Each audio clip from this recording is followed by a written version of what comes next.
Hello, I'm Autistic Nana. Autistic people like alone time, right? Right. But sometimes you can be lonely.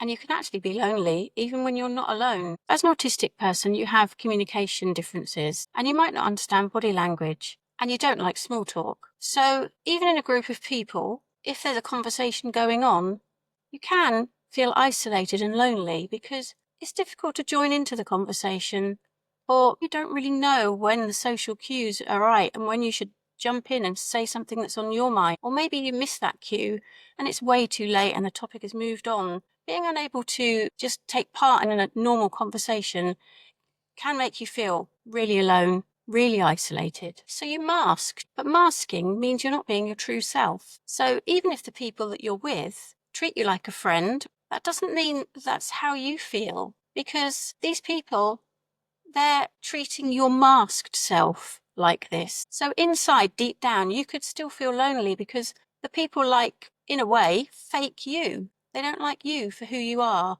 And that sometimes can lead to another sense of isolation and loneliness. Communication differences can actually affect you when you're with your friends and family as well. If they don't really understand the true you, then you can also feel lonely and left out in those situations as well. Sensitivities can mean that you don't want to go to those parties you're invited to.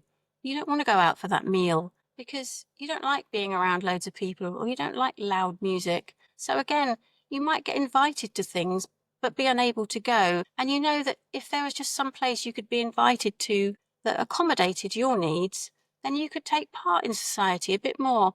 But unfortunately, you can get left out whether you're invited or not. And that also can make you feel lonely. Our special interests is another area that could make us feel lonely, because when we're really passionate about something and we learn all about it, we really want to share that knowledge, especially with our friends and loved ones.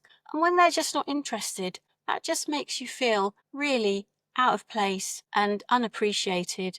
And that can also make you feel lonely and misunderstood. Unfortunately, a lot of the time, our special interests really do isolate us. So what can help? Well, finding a neurodivergent community, whether it's in person or online, could really be a good way of finding people that you can fit in with. Also, finding a really good relationship, be it a romantic relationship or just a friendship, where someone really, really does appreciate you for who you are and doesn't expect you to put on the act, put on the mask, or have any airs and graces, just to be you and just to be accepted as you truly are. That's the way to feel like you really do belong in society. If anybody has any suggestions of what you can do to stop feeling lonely or isolated, please do put it in the comments below.